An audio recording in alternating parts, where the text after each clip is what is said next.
नमस्कार दोस्तों, मैं आयुष आपके अपने YouTube channel education with Ayush में आपका स्वागत है। चलिए हम पढ़ते हैं आज शोषण हम पढ़ रहे थे। शोषण के बारे में, शोषण का मतलब होता है कि जो ऑक्सीजन होता है, ऑक्सीजन को हम लोग क्या करते हैं, ग्रहण करते हैं।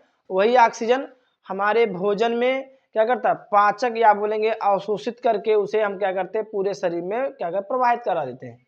शोषण बताया गया था, दो होते हैं, एक ऑक्सी होता है, एक अनॉक्सी होता है ना, जिसको बोलते हैं वायवी या अवायवी, दोनों बोलते हैं। वायवी ऑक्सी हो जाएगा, अनॉक्सी मतलब अवायवी हो जाएगा।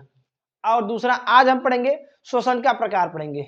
बोलेंगे शोषण जो होता है वह हमारे कितने प्रकार के होते हैं, उन्हें कैसे कैसे बांटा गया। तो बोलेंगे तीन प्रकार के होता है। एक होता बाह्य शोषण होता है, एक होता आंतरिक शोषण होता है, एक होता कोशिकीय शोषण। कहने का मतलब एक एक्सटर्नल होगा, एक इंटरनल होगा, एक क्या होगा सेल्स के द्वारा, मतलब कोशिका के द्वारा होगा शोषण। बोलेंगे शोषण जो होगा वह हमारे तीन अवस्थाओं में पाई जाती है। पहला बाह्य शोषण, दूसरा आंतरिक शोषण, तीसरा बोलेंगे कोशिकीय शोषण।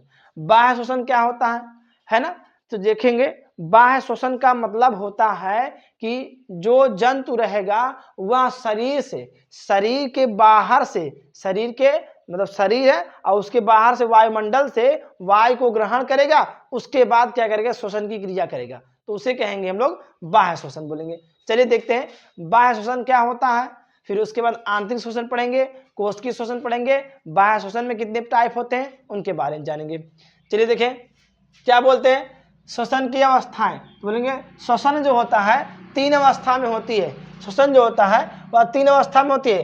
पहला अवस्था बोलेंगे बाह्य शोषण, दूसरा बोलेंगे आंतरिक शोषण, तीसरा बोलेंगे कोशिकीय शोषण। मतलब जो शोषण की अवस्थाएं होंगी वह तीन प्रकार की होंगी। पहला बोलेंगे बाह्य शोषण, दूसरा बोलेंगे आंतरिक शोषण और तीसरा बोल देंगे हम लोग कोशिकीय शोषण। बाह्य शोषण क्या होता है, तो बोलेंगे बाह्य शोषण क्या होता है, लिखेंगे वायुमंडल से ऑक्सीजन ग्रहण करके उसे कोशिकाओं तक पहुंचाना बाह्य शोषण कहलाता है। कहने का मतलब है जो बाह्य शोषण है, शोषण की वह प्रक्रिया जिसमें जो भी जंतु रहेगा वायुमंडल से ऑक्सीजन को ग्रहण करेगा, वायुमंडल से ऑक्सीजन को ग्रहण करेगा। ऑक्सीजन ग्रहण करने के बाद उसे क्या करेगा, उसके अन्य कोशिकाओं के जो जीव रहेगा, जीव के जितने भी भाग है सब भागों में ऑक्सीजन को पहुंचा देना ही क्या कहलाएगा, बाह्य शोषण कहलाता है। फिर से समझते परिभाषा, बोलेंगे वायुमंडल से ऑक्सीजन ग्रहण करके उसे कोशिकाओं तक पहुंचाना बाह्य शोषण कहलाता है। बाह्य शोषण का मतलब है कि बाहर से वायु को ग्रहण करेंगे, वायुमंडल से क्या करेंगे, वायु को ग्रहण करेंगे, अपने शरीर के अंदर लेंगे और लेने के बाद क्या करेंगे, जो शरीर के अन्य भाग हैं, अन्य कोशिकीय है, अन्य मतलब कहने का जितने भी कोशिका हैं सब कोशिकाओं में ऑक्सीजन को पहुंचा देना क्या कहलाएगा, हमारा बाह्य शोषण कहलाएगा। आगे बढ़ते हैं। अब जैसे जो बाह्य शोषण होता है, बाह्य शोषणों में जो क्रिया होती है, जो क्रिया का मतलब कहने का जो बाह्य शोषण क्रिया होती है वह किन किन जंतुओं में होता है, तो बोलेंगे जो जीव होते हैं, अलग अलग प्रकार के जो जीव होते हैं अलग अलग प्रकार से अपना क्या करते हैं, शोषण प्रक्रिया करते हैं। बाह्य शोषण का मतलब है कि जो बाहर से हवा को ग्रहण करेंगे, वायु को ग्रहण करेंगे, वही शोषण क्या कहलाएगा, बाह्य शोषण कहलाएगा।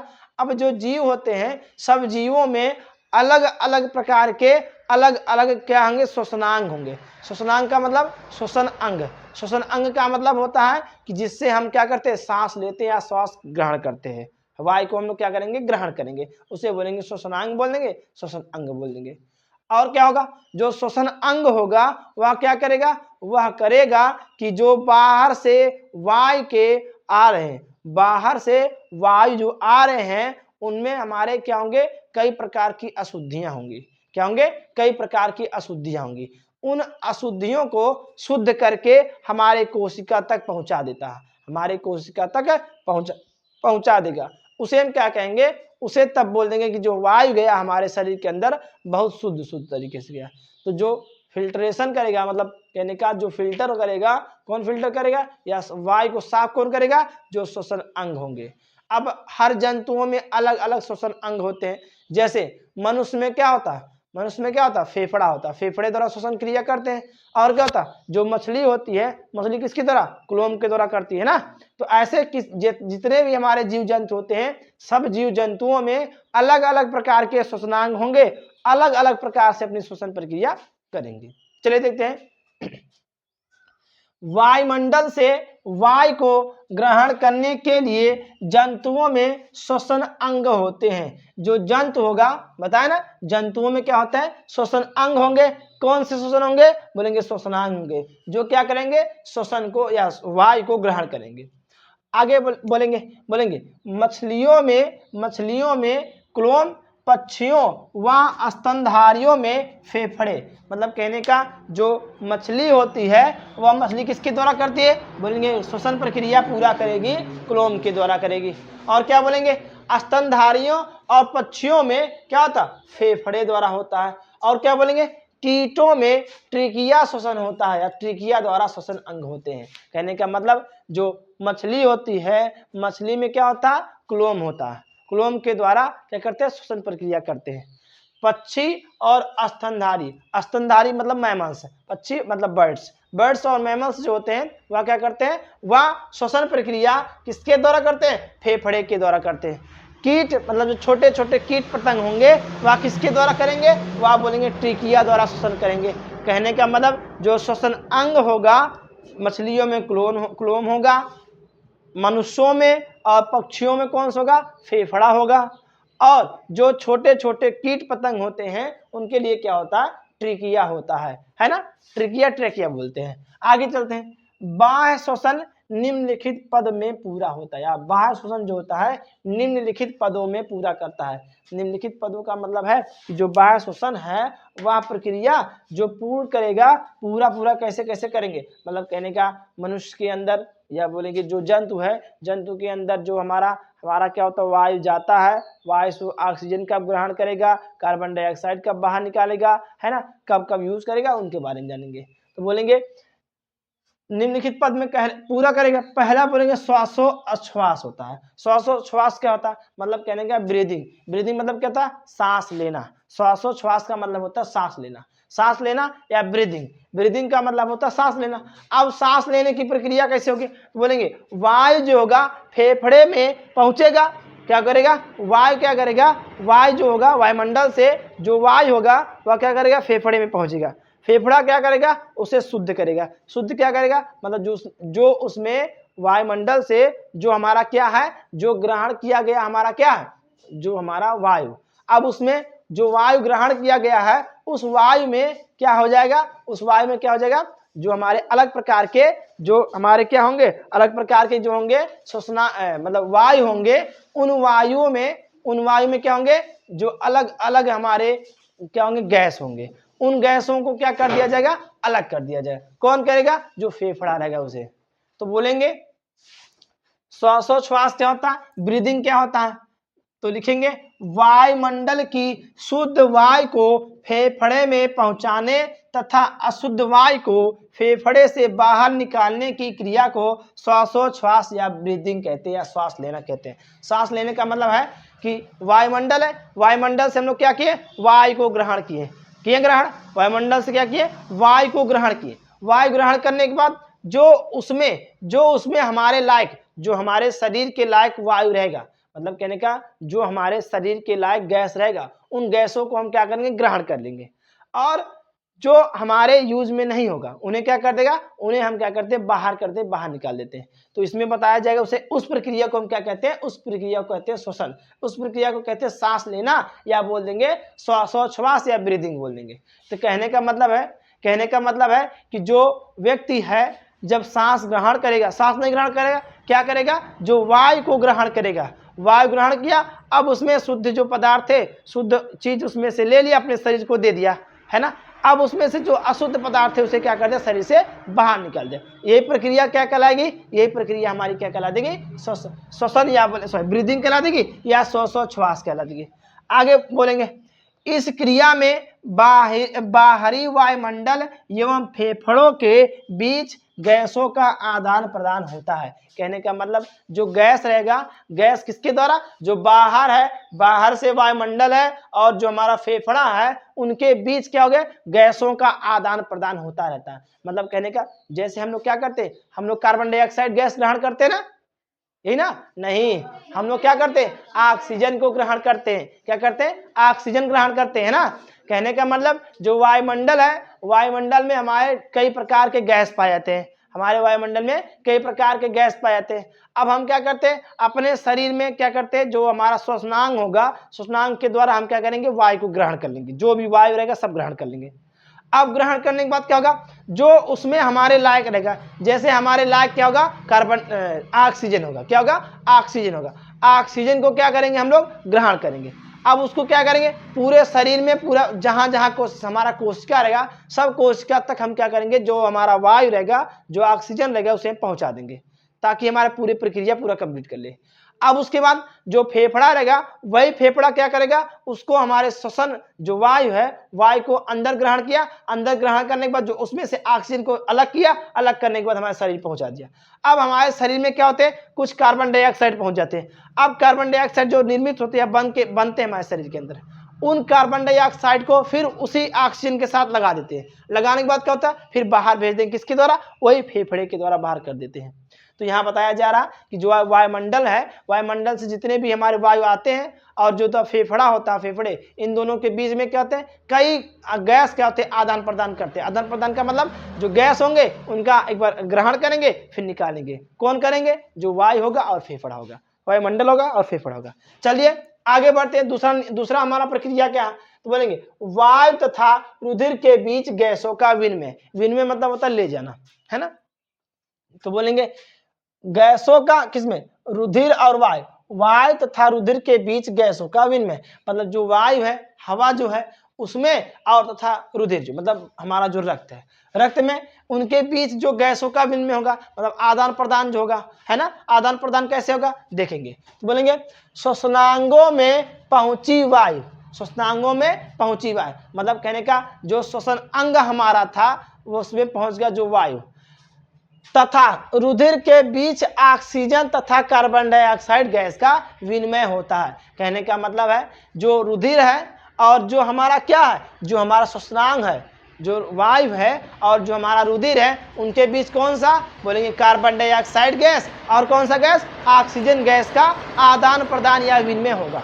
कौन आदान प्रदान होगा, तो बोलेंगे जो गैस रहेगा, कौन सा गैस, कार्बन डाइऑक्साइड और ऑक्सीजन गैस का विनिमय होगा, कौन आदान प्रदान कराएगा। आगे बढ़ते, ऑक्सीजन का परिवहन मतलब कहने का ऑक्सीजन को ले जाते कैसे, तो बोलेंगे रुधिर द्वारा ऑक्सीजन को शरीर की सभी कोशिकाओं तक पहुंचाना। कहने का मतलब है जो रुधिर है, ब्लड है, ब्लड क्या करेगा, हमारे शरीर में सभी अंग में होते हैं। जो ब्लड होता है वह हमारे शरीर के सभी अंग में उपस्थित होते हैं, सभी अंग में क्या होते हैं, उपस्थित होते हैं। तो क्या करते हैं, अब हम क्या करेंगे, उसमें क्या करते हैं, वायु को पहुंचा देंगे, मतलब ऑक्सीजन को उस रुधिर के साथ मिला देंगे। अब वही रुधिर क्या करेगा, जो हमारे जितने भी अंग है सब अंगों तक पहुंचेंगे। अब सब अंग तक जब पहुंच जाएंगे तो उसे हम क्या कहेंगे, वायु भी उसके साथ जो होगा पहुंच जाएगा, है ना। मतलब कहने का जो कार्बन ऑक्सीजन रहेगा, ऑक्सीजन भी उसके साथ पहुंच जाएगा और जो अंग रहेंगे सब अंग सही तरीके से काम करना शुरू कर देंगे। आगे चलते हैं, अगला पॉइंट बोलेंगे रुधिर व ऊतक कोशिकाओं के बीच गैसों का विनिमय। मतलब ब्लड हो गया, अब ब्लड और किसके किसके बीच, ऊतक कोशिका, मतलब कोशिका जो है, ऊतक कोशिका है, उसके द्वारा गैसों का विनिमय कैसे होगा। तो बोलेंगे क्या होता है, जो रुधिर होता है, रुधिर में ऊतक कोशिकाओं में ऑक्सीजन वितरण तथा ऊतक कोशिकाओं में रुधिर में कार्बन डाइऑक्साइड का विसरण। कहने का मतलब है गैसों का विनिमय किसके किसके बीच, ब्लड और किसके किसके बीच, ऊतक के बीच में। देखिए फिर से एक बार बताते हैं, यहाँ क्या बताया गया था, श्वासोच्छ्वास या ब्रीथिंग क्या होता है, शरीर के अंदर वायु गया, शरीर के अंदर वायु गया, किसके किसके बीच, जो हमारा फेफड़ा है वायुमंडल के बीच क्या हुआ, गैसों का आदान प्रदान या विनिमय हुआ। विनिमय का मतलब उसमें जो जरूरत गैस था उसको ले लिया। कौन सी गैस जरूरत थी, ऑक्सीजन गैस की जरूरत, तो उसे अंदर कर लिया। अंदर गया, अब पहुंचा क्या, वायु तथा रुधिर के बीच। अब ब्लड में होगा, ब्लड में पहुंचाना उसको, तो ब्लड में क्या करेगा, जो ऑक्सीजन होगा उसके साथ मिल जाएगा ब्लड में, तो वह क्या करेगा, वह सबके साथ पहुंचा देगा। तो ऑक्सीजन परिजन का मतलब ऑक्सीजन कहां तक पहुंचाया जाएगा, जो रुधिर है रुधिर में पहुंचा दिया गया। फिर आगे बताएगा रुधिर तथा वह ऊतक कोशिकाओं के बीच में होगा। तो रुधिर है, ब्लड है, अब उसके बाद क्या होगा, कोशिकांग होंगे। कोशिकांग के बाद या बोलिए जो हमारा क्या होगा, कोशिका होगा या ऊतक कोशिका होगा, उसमें क्या होगा, गैस को पहुंचाना रहेगा। तो क्या बताया जाएगा, रुधिर में ऊतक कोशिकाओं में ऑक्सीजन वितरण, रुधिर में ऊतक कोशिकाओं में ऑक्सीजन वितरण तथा ऊतक कोशिकाओं से रुधिर में कार्बन डाइऑक्साइड का विसरण। कहने का मतलब है जो ब्लड है वह ब्लड क्या करेगा, वह जो ऑक्सीजन है, ऑक्सीजन क्या कर लिया, सब अंग जो ऊतक रहेंगे उन ऊतकों तक क्या करेगा, वो ऑक्सीजन को पहुंचा देगा। क्या करेगा, ऑक्सीजन को पहुंचा देगा। फिर बाद में जो ऑक्सीजन कार्बन डाइऑक्साइड रहेगा वह हमारे ऊतक में से वह फिर उसको दे देगा। किसको दे देगा, जो ब्लड रहेगा उसको दे देगा। वह क्या करेगा, उसको फिर वापस लेके चला आएगा। कहने का मतलब है कि जो ब्लड है, ब्लड में हमारा ऑक्सीजन मिल गया था, अब ऑक्सीजन क्या करेगा, ऑक्सीजन को ले जाके ब्लड जो है ऑक्सीजन को ले जाके सभी ऊतकों को दे देगा। ऊतकों को दे दिया, फिर ऊतक के पास जो कार्बन डाइऑक्साइड है, ऊतक के पास जो कार्बन डाइऑक्साइड है वह क्या करेगा, उसी ब्लड को फिर दे देगा। तो वह क्या बन जाएगा, वह पूरी कार्बन डाइऑक्साइड लेके आएगा। अब वही कार्बन डाइऑक्साइड फेफड़े के माध्यम से फिर बाहर आ जाता है। तो ये क्या हो जाएगी प्रक्रिया, कार्बन डाइऑक्साइड का क्या हो जाएगा, विनिमय हो जाएगा। विनिमय मतलब सॉरी विसरण मतलब उसको ग्रहण कर लेता है। फिर आगे कार्बन डाइऑक्साइड का परिवहन, मतलब कहने का रुधिर के द्वारा कैसे कार्बन डाइऑक्साइड को बाहर निकाला जाएगा। लिखा जाएगा रुधिर द्वारा ऊतकों से प्राप्त कार्बन डाइऑक्साइड को श्वसनांगों में पहुंचाना। मतलब कहने का कार्बन डाइऑक्साइड जो ब्लड में पहुंच गया, उन ब्लड क्या करेगा, उसे फेफड़े तक ले जाएगा, फेफड़ा क्या करेगा, उसी कार्बन डाइऑक्साइड को शरीर से बाहर निकाल देगा। ये पूरी प्रक्रिया क्या हो जाएगी, बाह्य श्वसन पूरी कंप्लीट करा लेगी।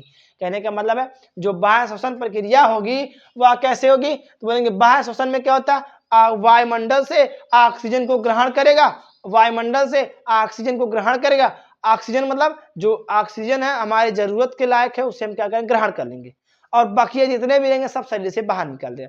किसके द्वारा, उसे फेफड़े के द्वारा। जो हमारा बाह्य श्वसन अंग होंगे वह क्या होंगे, मनुष्यों में बोलेंगे फेफड़ा होगा।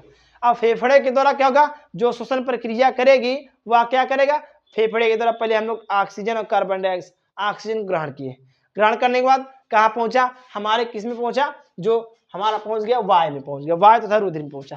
मतलब जो वायु है, वायु में से जो ऑक्सीजन है, ऑक्सीजन कहाँ पहुंच गया, रुधिर में पहुंच गया। रुधिर क्या करेगा, रुधिर उस ऑक्सीजन का परिवहन करके या ले जाके किसके साथ मिला देगा, ऊतक के साथ मिला देगा।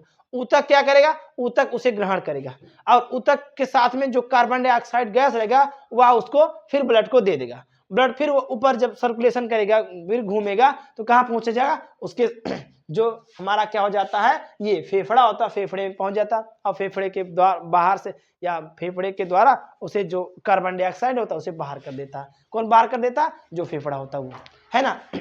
यहाँ तक बात समझ में आ कि नहीं आ ठीक है, लिखो।